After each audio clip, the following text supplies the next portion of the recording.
Hi there, it's Kevin with RogueDeckBuilder.com here with this week's episode of the Market Monday, brought to you by Thursday. We are late getting this out, however, better late than never. That is my motto, and we have some good stuff to talk about today. Today I'm going to talk about the economic indicators of where we are at with Magic the Gathering. Now, there is a lot of misinformation out there. There's a lot of what I would consider unsubstantiated rumors about the health of the game. And I am going to call flat-out bald-faced lying by Wizards about Guilds of Ravnica as far as the pre-release is concerned. Let me give you some anecdotal evidence. Usually we have zero opportunity to get more than our allotment for the pre-release kits for Guilds of Ravnica. However, the Guilds of Ravnica pre-releases were available through our distributors for a couple weeks after the fact. Dominaria? Not at all. Dominaria still seems to be the highest sold set. I don't think that Guilds of Ravnica might be starting to creep up on where Dominaria was, but we all forget how massive the Dominaria wave of people buying into the product was. So I do think that Standard is in a good shape. I do think that people are buying a lot of cards and booster boxes, and of course that's where we see the prices of Standard just skyrocket through the roof. This is one of the more expensive Standards that we've had as far as the average price of cards. Box EVs continue to be around the $100 to $110 marks for the Guilds of Ravnica, and we have Rivals of Ixalan, and Dominaria all pushing 100. So the economic indicators for Standard is pretty good. So let me go over some things about where I think the player base is. I actually am foreseeing a huge boom in the player base, and I think it's due to the success of MTG Arena.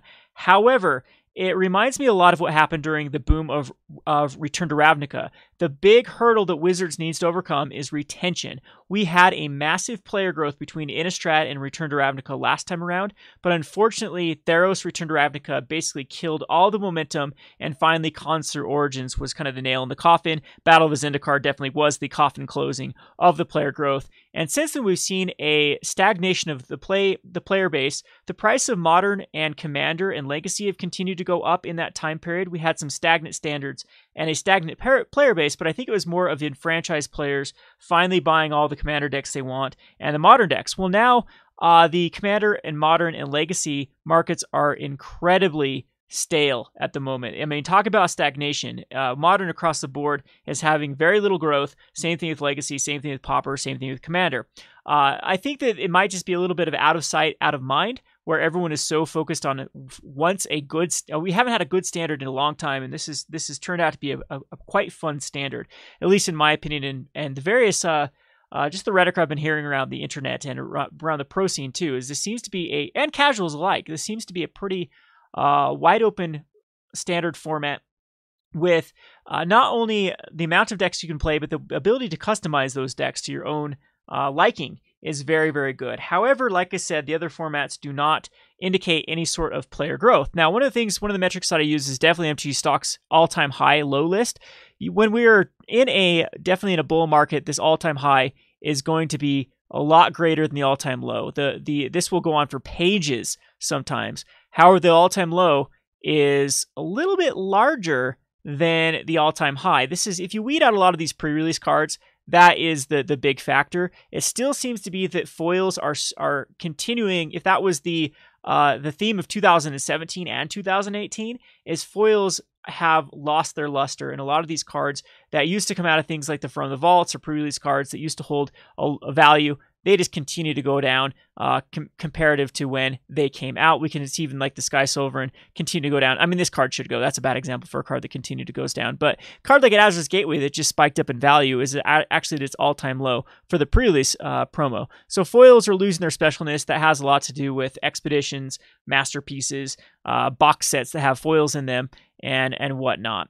So I continue that trend to happen, but we are seeing a lot of other modern staples that were reprinted, as well as legacy cards, continue to go to their all-time low. Cards like Flusterstorm that I thought would be rebounding by now are going down, down, down, and down. So that's not good news for Magic. However, there is some silver lining with it. Like I said before, I do expect that Arena is going to put so many eyes on Magic, and out the gates of what I've been hearing about Artifact seems to be a very complex game.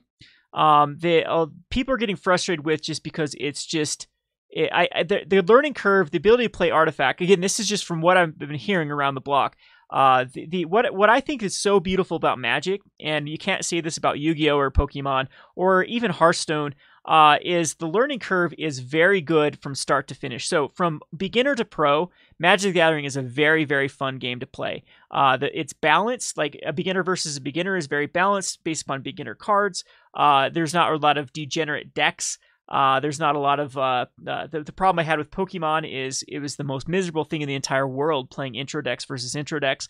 As if you think Mana Screw is bad in Magic, it has nothing on Pokemon on how bad beginner decks are when actually out the gates. Artifact here has a really high learning curve. There's a lot of stress to new players, especially as early as turn 1 being a pivotal point in the match where there's a lot of decisions to be made. I'll have to, of course, wait for Artifact to happen and see how I like it to judge it based upon my needs. But I think that Magic sits in this nice little spot of being this intermediate game. Now, Hearthstone is kind of the exact opposite. Hearthstone is really fun for new players, and then there's a substantial burnout with Hearthstone as it just kind of loses the learning curve, kind of gets maxed out, and then it has a lot more to do with RNG and variance up to that point, up to the pro level. Again, these are all things that have been explained by other people that have been playing both Hearthstone and Artifact professionally, as well as, my experience with Magic the Gathering and Hearthstone, and just kind of being in this scene. So that's good news for Magic, that it can retain the eyes of all skill levels. And we have robust formats like Commander, and Pauper was taking off. Unfortunately, it's very stagnant at the moment, and we don't know. There could be a new format that is on the horizon with Shadows Forward to really transition the arena players into these more eternal formats. So the big hurdle, like I said, is going to be Wizards retaining the customer base. Now, unfortunately, I think that the arena is moving at a snail's pace. It needs to keep up with the curve, not be behind the curve. And unfortunately, what I've seen so far is it just continues to lag with relevant new updates. They're finally going to get the ability to challenge new players, hopefully by the end of the year. But we'll have to wait and see if that happens. The economy still raises questions. The overall gameplay still raises questions. The inability to really go anywhere as far as beginner to making that transition of like beginner to quote unquote pro is pretty bad. There's no like end game for Arena, and I think all these things need to be addressed. I've said that I think that Arena needs to have some way to incentivize paper and vice versa. They should like bleed into each other. They should support each other. I still think that the Wizards should start utilizing local game stores and other communities for community-based events and bring back players' rewards. So there are a lot of things that I think can change to make the retention for Magic to be quite substantial. The game still seems to be in a good place. The big question is, how is management going to be able to handle the new influx of players that we're going to see from Arena? And let's cross our fingers that it is not bumbled. If it is bumbled, I think that we're going to see a continued stagnation or decrease in the player base. If it is not bundled, then that's kind of what I want to talk about, why now might be the time to really, really start investing in the Modern and Legacy and Paper. Because if we see a thing that is very similar to the last time we had this big influx of players, this is how it occurred. People got into Standard, they really got all into Innistrad, and Return to Ravnica. They stayed for a couple rotations, 1, 2, or 3 rotations with Standard, and then we had the massive exodus from Standard into eternal formats like Commander and Modern, and that's when those prices went through the roof. And so we could see a very similar thing, especially if there is a new eternal format that is Shadows Forward. So anyway, those are kind of my little my economic indicators. Not really much footage here that I'm showing you here, but I do check out MTG stocks quite regularly because it's a good way to show some of the all-time highs. I use this page just to see if there is an all-time high, and be like, oh wow, that card is its all-time high. Maybe it's about the right time to sell it. So for example, like, oh, Life and Loam. Maybe it's time to pitch the Life and Loam. This is a $40 card, highest it's ever been. Teferi, $50 card, highest it's been. Yeah, maybe the time's to get out of it. And Banefire, Silver Falls, that type of thing, how I use MTG stocks. Let's go over to the news from this week from the Magic the Gathering world. Standard is still on fire. We had a lot of Standard decks that or a lot of standard tournaments that were played over the weekend.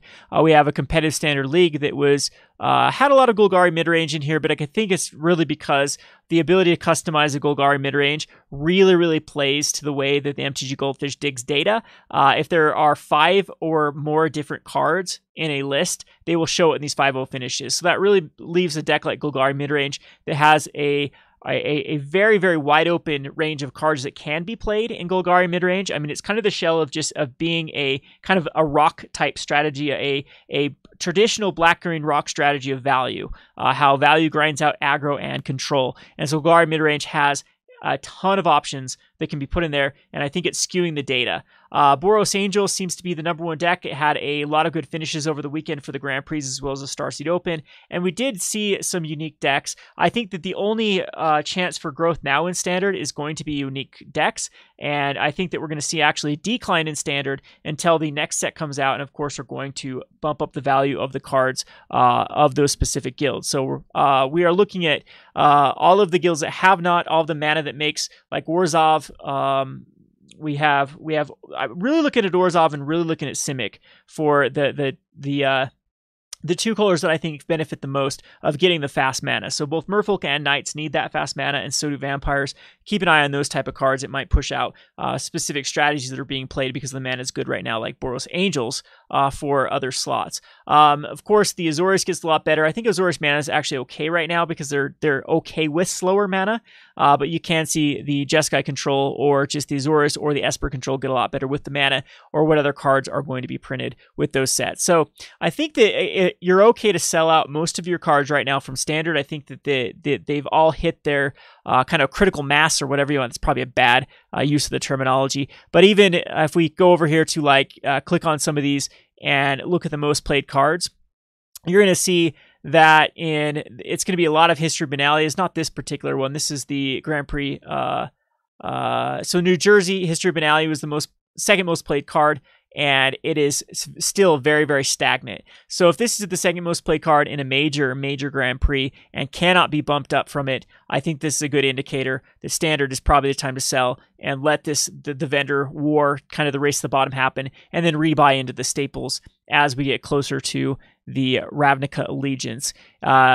Things that came out, looks like Boros did very well at the Grand Prix New Jersey with Jeskai control taking it. A lot of Boros decks, a lot of Celestia decks, and Jeskai in that top 8. So we can see that Adanto Vanguard is the go-to card for this week. And this Standard reminds me a lot of Return to Ravnica Innistrad, because one Boogeyman deck would ascend to the top, and then there would be decks that would just specifically beat it out. So I think Adanto Vanguard's doing really good right now because of Deafening Clarion and the Cleansing Nova and Ritual of Soot being kind of the premier removal to destroy creatures, whereas this you can give it Indestructible and still have that aggressive card to go through the control. Now I think we might start seeing a lot more Sealaways, Settle the Wreckages, and the Vraska's Contempts could even get a resurgence of dominancy, as well as the Moment of Craving. All those cards I think do a really good job of these indestructible type cards.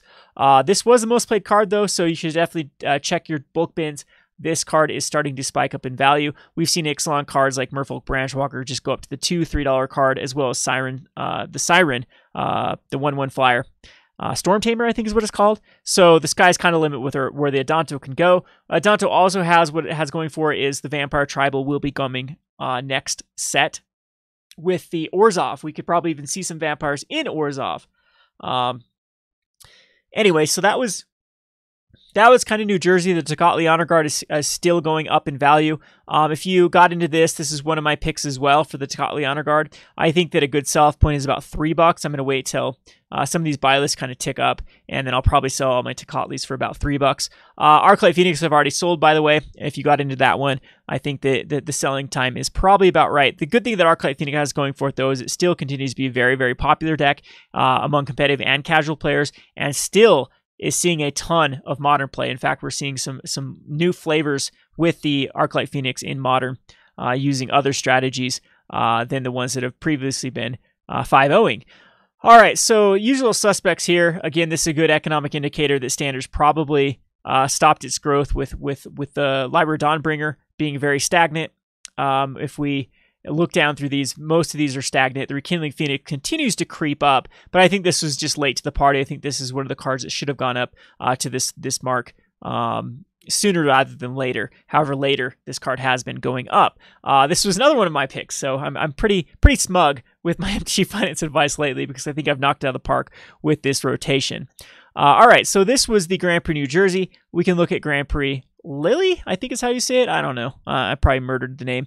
This one tended to be more on the Golgari, at least in the top 32. So the most played card was Jaylight Ranger, followed by Merfolk Branchwalker, Wildgrowth Walker, Carnage Tyrant. This is a card that's been creeping up, which leads me to believe that we're going to see more Eldest Reborn as well as Settle the Wreckages to really beat the Carnage Tyrant deck. A lot of sideboards morph into the Carnage Tyrant deck. I actually went up against a deck in Arena today that was literally draw a bunch of cards for Carnage Tyrant. And is running every Surveil, Opt, every way possible to dig for Carnage Tyrant because it is very, very tough for some of these control decks. If we look at some of these Jeskai controls, see if they're even running Settle the Wreckage at all. Nope, that's kind of the big hole in the plan here, is 0 ways to deal with Carnage Tyrant when you kind of click on these. So again, it's all about metagaming, and it's been kind of frustrating as a competitive player, being, picking a card and then having going up against a deck that's specifically not doing anything against that card.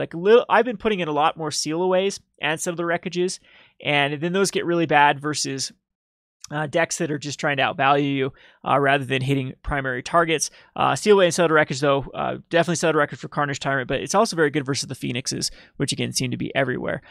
Anyway, scouring through these lists is always a good idea to get on top of the finance. Now, I think that you need to be, if you want to be successful in MTG Finance, I don't suggest you be someone like a Rudy, or I've seen a lot of these other vendors that don't really keep up. You should be a player. You should absolutely play in the format that gives you a huge edge over. Yeah, you can scour data even if you aren't a competitive player, and kind of have the same tools that everyone has. But if you are actively playing MTGO or MTG Arena, or sitting down even at your local game store scene at Grand Prix, you're kind of ahead of the curve of knowing what cards are doing good against what cards, and eventually those will they'll start seeing more and more play as everyone else figures, well, Seal Away is very good right now when I have to take care of indestructible cards, or specifically cards that recur. So anyway, look at this, lots of Phoenix decks here in the top 16 as well. So we can look down this list, and you can see though that stagnation is pretty high. I think Carnage Tyrants is still kind of creeping up here.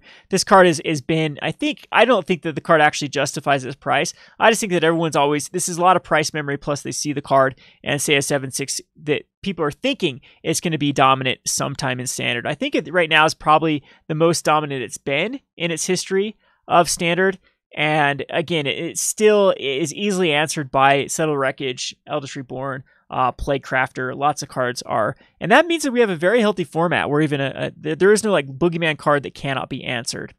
Okay, so that was kind of the interesting thing from this GP. This is back to the kind of the Golgari. So we saw two very different strategies that took each Grand Prix. We saw Boros. Boros typically is beat by Golgari. And Boros does very well against control. Well, it depends on how control is built. And but then Golgari does grind it out. So this one, it seemed to be the Golgaris tended to do the best. We had a mono reg take it down, and a mono blue tempo actually take second. But they're kind of the outliers here in the kind of slew of other decks that were Golgari or Is It Phoenix. Alrighty, so then there was another interesting with the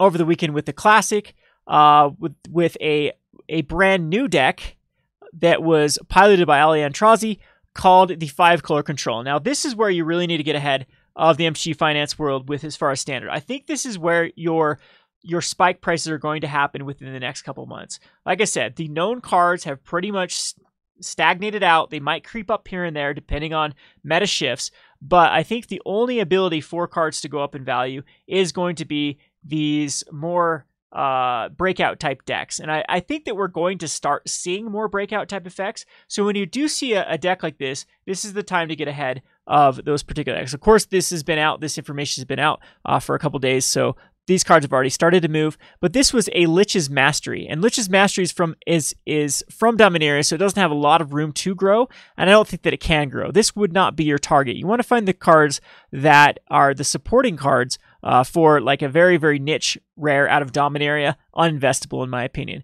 So if we go over here and look at some of these other cards that are interesting, we see Settle the Wreckage and Vraska's Contempt. I think that Settle does have a little bit more room to grow. It was out of the Challenger decks, but those are pretty much opened and done with. I think it's sitting around, what, $6.57 at the moment. Oh, it's actually creeped up a little more with the Settle. Up $8 is what this is saying. Market price is the one that's been creeping up. This card I've been seeing for $5.56 on the market price, but it's starting to creep back up to $8. And I think that this card does have some room to go back up to the $12 mark. I think it kind of caps out there, though, because of the Challenger decks. The Mastermind Acquisition is also an interesting card. This is a very, very... I don't think this card is going anywhere as far as price dropping, because this is your Commander card. A lot of Commander decks that... it is a tutor, plus you can get a card outside your game, so it depends on how the Commander rules are played in your group, what that entails. Most Commander group, that's anything goes, that's outside of the game. It's also seeing some play, even in Modern, and but mainly just for the Standard deck. But the double dipping, triple dipping of the card, and the fact that I don't think this is going anywhere just because of Commander, probably makes this a very, very good investment. So that's one of the key cards that I think has the ability to go up from this particular weekend of Standard, is this Mastermind Acquisition if I look in this list. The other one that stands out, of course, is a Mythic that is pretty much bottomed out. Too bad that this deck didn't give it another couple days, I think, or a couple weeks. Then Chance for Glory probably would have been your bulk Mythic, as these Guilds of Ravnicas continue to be cracked just because the EV is so high. Chance for Glory I have seen in some other decks, though, and if you've ever played this card, it's actually really, really powerful in a White Weenie or a Boros Weenie deck, because you don't even care about that next turn. Giving your creatures indestructible for that turn, and one more turn is all you need. So I think that it might have some double dipping. We have Rakdos that's going to enter in on the next one. This card could be a very, very powerful card. Of course, if for whatever reason, if you bunk this up, then yeah, you're just going to end up losing the game with it. But I mean, that's aggro decks in a nutshell. A lot of times you have that opening on turn 4, turn 5, and if you don't close out the game, it's pretty much over anyway. Alrighty, so if we go back to this Mastermind's Acquisition deck, there aren't a lot of other things that I think have the ability to go up. The one thing is a Mirari Conjecture. This card, you never know when this card's going to see another Fight with Fire deck. I think that this type of deck is pretty strong. Unfortunately, I think blue spells like to go more the Phoenix route or the Nimbuzet route rather than the Mirari Conjecture. But this card, definitely, the power level is here for returning 2 cards and then doubling cards in one turn. This did see a Fringe deck back right when it came out in Dominaria with the Fight with Fire, as you just stall, wait till Mirari's Conjecture ticks, and then you can copy your Fight with Fire and do 20 damage to an opponent. So it's got that going for it. I think again, these are the type of cards I definitely like to keep my eye on. The one bad thing that's got going from it is from Dominaria, but you can see it was a 3 of in this deck. Search for Azcanta is one of those cards that I think is if it does see 4 ofs in a lot of decks, is bound to go up even more, which is crazy thinking of this like $21 rare out of Ixalan. Yeah, that is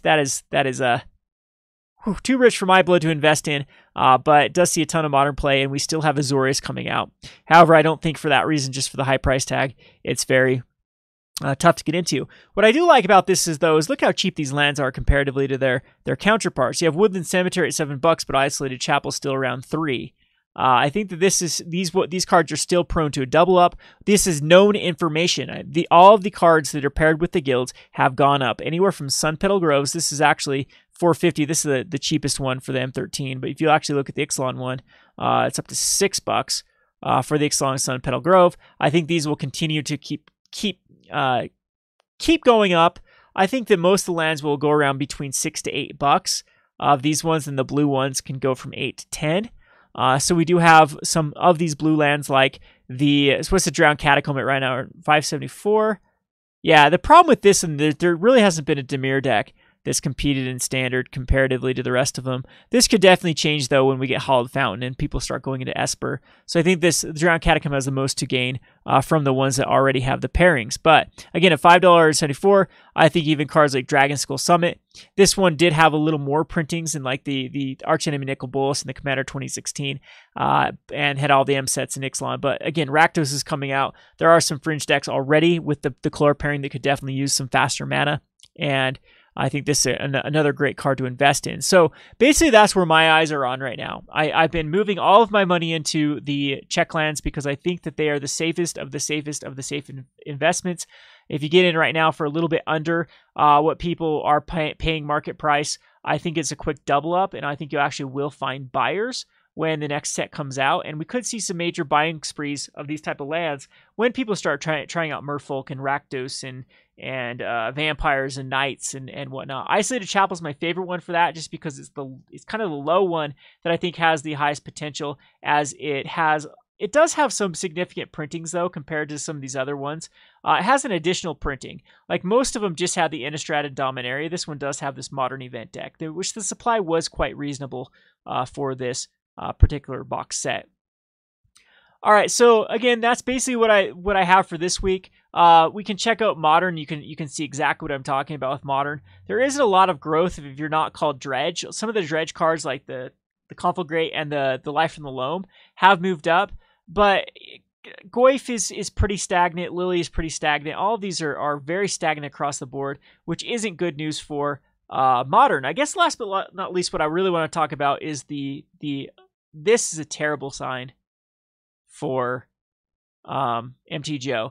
I really do not think that I think MTGO's on its last legs. I think that we're also, it's kind of like the perfect storm for MTGO. They've increased treasures like crazy. I think that treasures are starting to get to the point where they've probably injected more supply that can't keep up with the amount of players that are entering.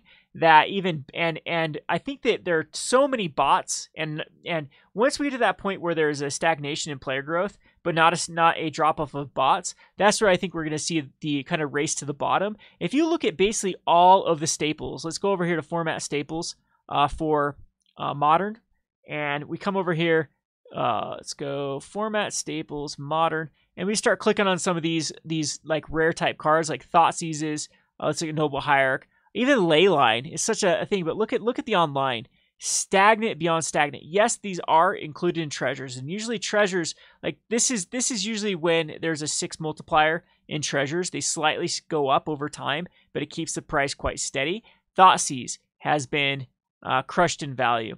The Noble Hierarch has been crushed in value. And this even happened before the Guilds of Ravnica. Leyline of Void, which is seeing tons of play because there are a lot of decks that are using this same thing. It's continued to stay stagnant. Liliana of the Veil has gone down, and we can look at cards. I think even Surgical Extraction. This one can just go up just because of the supply. This one did crash, so it's starting to go back up. They keep removing this from the treasure chest, but 50 all the way down, it got halved in value from this point to this point. I think it has a lot to do with the player base is moving over to Arena. At least a lot of players are preferring, a lot of streamers are preferring to run Arena. Yes, I understand that Arena is a joke compared to MTGO as far as if you're looking for practice or competitive, but people are going to tend to follow what's trendy. They're going to follow what is their viewers want to watch. And I'm thinking that even if a lot of the competitive players are sticking to MTGO, I don't think that it's bringing in the players that were wanting to transition over to paper to MTGO to kind of supplement their skill. I think a lot of people are sticking on Arena. There's just, for example, me. I used to play a ton of MTGO. I play literally 0 MTGO now because Arena exists. And I think that we're going to finally see this come to a head to where MTGO is just going to crash. So just a little bit of market advice. I do think it's time to sell out of MTGO. Unfortunately, I have so much inventory still stuck in here because I decided I was going to try to break Arclight Phoenix in Modern. People, of course, beat me to it and bought like 3 or 4 decks surrounding Arclight Phoenix. And now I'm kind of stuck with a bunch of cards that kind of did this sort of dance after, or free fall after I purchased them. So I'm stuck with a ton of cards, one of them being Spellqueller. This continues to be one of the most played cards in the Modern format. However, it cannot seem to go up. It's stuck here. This is a bad sign for Modern. And again, I know it's a little bit has to do with out of sight, out of mind, but if we look at like last year at this point, this is the same time period that the Rivals of Ixalan, it was Ixalan came out. Yeah, this is the same time period of Ixalan came out. A lot of cards at this time period went up after the fact on Modern during this time period. In fact, we had a pretty good bullish market for Modern and Commander around the holiday seasons last time. I remember that usually there are years when it is a buyer's market because people try to free up a lot of money for Christmas presents and just the holiday season. It's a spending spree for other stuff. And so it can become a buyer's market for Magic cards. Last year was definitely a seller's market for Magic cards. Right now, I think it's so focused on Standard that everyone has just forgotten that Commander and Pauper and Modern even exist, as the hype is just really there. So I guess the TLDR of this video is you need to keep your eye on Magic economy. It's going to go to one of two ways. It's going to have a massive growth in the next couple of months due to Arena being a success, or we're going to finally see stagnation really start to pick at the prices of Magic cards. I think enfranchised players have been holding the bill for Magic for 2017. There wasn't a growth in the player base. We had some terrible standard sets and just supplemental products in general. We had not a big growth in Modern or Commander or Pauper or towards the later half of the year. And I think that the franchise players are pretty much established in what they have. Like the people that have been playing for a while, they have their Modern decks, they have their Commander decks. I haven't built a Commander since Atali. Atali's my last. That was Rivals of Ixalan. I used to build like one Commander per set, and I'm just like, what is it, 8, 9 decks? That's plenty of Commander decks. And I've just kind of got bored. If I play Commander, it's like, I can still choose from a couple of these, upgrade a few of them here and there. But I think a lot of people are under the same mindset. We need new blood into Magic, and we need people to stick with it. And the enfranchised players cannot be the big kind of fronting the bill for 2019. Hasbro earnings are way down. The stock market in general is in a pretty bad, dire shape at the moment. Good news for it does seem to be more of a price adjustment than anything, as the dollar continues to stay strong comparatively to other economic indicators, but that's a whole other story for another day. Usually I try not to inject these into Magic Finance because it's not as relevant as you would think. It is, but it isn't. It's just because, of course, with a booming economy, it frees up a lot of capital for people to spend on their hobbies. And of course, when money gets tight, the first thing people do is cut back on hobbies. So it'll be interesting going into the holiday season where it kind of settles if it's a buyer's or seller's market. I personally am more on the line of I'm going to watch Pauper and Standard and Legacy like a hawk. I'm going to watch the players that get into Magic due to Arena, see where they start to gravitate towards, and once I figure that out, I'm going to pull the trigger on that particular format. Right now, I still think it's a smart move to start moving a lot of your standard cards into, personally what I'm doing is just moving it into a lot of sealed product. One of the things I like to do is just use like buy lists. Sometimes these places like Card Kingdom, they have a very, very aggressive buy list for these cards. So its market price is for Spellcore, for example, is $9. This is a bad one because they're paying half for this card. But if you get it in credit, it's up to $6. And then a lot of the standard sets they'll sell for $90, which isn't too far away from what you can get it directly from like a distributor. It's like the at cost. And so you can use like a thing. This is good advice for people. You can actually trade booster boxes for cards quite easily. I've done it a lot of times in my life before I was actually a store owner or a vendor. I would buy a booster box, and then you could get a premium for that box. So instead of paying money for or cash for cards, you could pay you could value a booster box around like 120 worth of trade for cards. And it's just it's all about kind of it almost feels like currency exchange in the Magic the Gathering. So that's something that I'm kind of doing right now. I'm moving all of my standard stock into sealed product, and in anticipation that we're going to have another buying spree in the next Ravnica Allegiance, with people buying packs for stuff that they still don't have, and then that will give me the ability to trade the sealed product for cheap cards that bottom out, and rinse and repeat. You just got to find the times when things are cheap, buy into things that are cheap, and when things are high, sell when things are high. Right now, I think sealed product's pretty cheap. I think the cards are a little bit overinflated to their real market value when it finally does settle off. Anyway, we're approaching the 35-minute mark where I want to keep it at with Market Monday. We probably won't have a Market Monday recap on Rogue Market this week just because I've been so lazy.